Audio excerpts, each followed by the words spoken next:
रामायण के दो प्रमुख पात्र हैं, एक भगवान राम और दूसरी उनकी अर्धांगिनी देवी सीता। देवी सीता की महिमा ऐसी है कि राम से पहले देवी सीता का नाम लिया जाता है। देवी सीता को लक्ष्मी का अवतार माना जाता है, लेकिन विभिन्न रामायणों और पौराणिक कथाओं में देवी सीता के जन्म को लेकर रहस्यमय और रोचक कथाएं हैं। इसकी वजह यह है कि देवी सीता के माता पिता भले ही सुनैना और राजा जनक कहलाते हैं, लेकिन यह केवल इनके पालक माता पिता हैं। इनका जन्म भूमि से हुआ है, इसलिए इनके जन्म के संदर्भ में कई कथाएं मिलती हैं। इनमें सबसे प्रचलित कथा वाल्मीकि रामायण की है। धरती की बेटी सीता कहलाई जनक पुत्री। रावण की बेटी या मृत्यु बनकर प्रकट हुई थी देवी सीता। महर्षि वाल्मीकि ने अपने रामायण में लिखा है कि मिथिला राज्य में अकाल पड़ गया। ऋषियों ने राजा जनक से यज्ञ का आयोजन करने के लिए कहा ताकि वर्षा हो। यज्ञ की समाप्ति के अवसर पर राजा जनक अपने हाथों से हल लेकर खेत जोत रहे थे, तभी उनके हल का नुकीला भाग, जिसे सीत कहते हैं, किसी कठोर चीज से टकराया और हल वहीं अटक गया। जब उस स्थान को खोदा गया तो एक कलश प्राप्त हुआ जिसमें एक सुंदर कन्या खेल रही थी। राजा जनक ने उस कन्या को कलश से निकाला और उस कन्या को अपनी पुत्री बनाकर अपने साथ ले गए। निःसंतान सुनैना और जनक की संतान की इच्छा पूरी हुए। हल के सीत के टकराने से वह कलश मिला था जिससे सीता प्रकट हुई थी, इसलिए कन्या का नाम सीता रखा गया।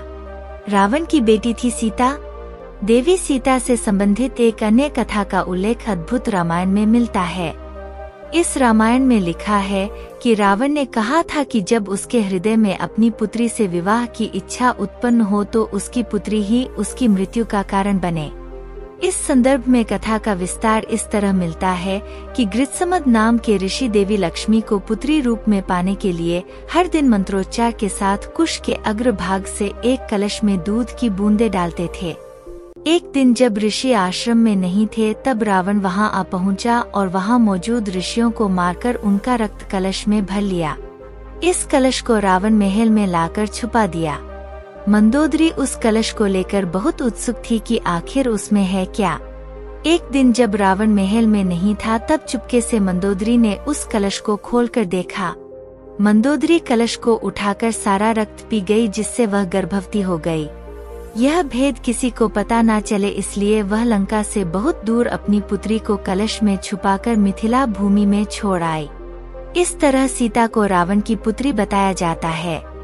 रावण की मृत्यु ने लिया था फिर से जन्म।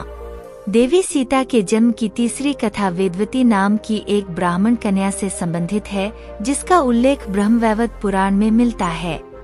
इस कथा में बताया गया है कि एक समय वेदवती भगवान विष्णु को पति रूप में पाने के लिए तपस्या कर रही थीं। हिमालय पर भ्रमण करते हुए रावण की नजर वेदवती पर गई और वह कामांध हो गया।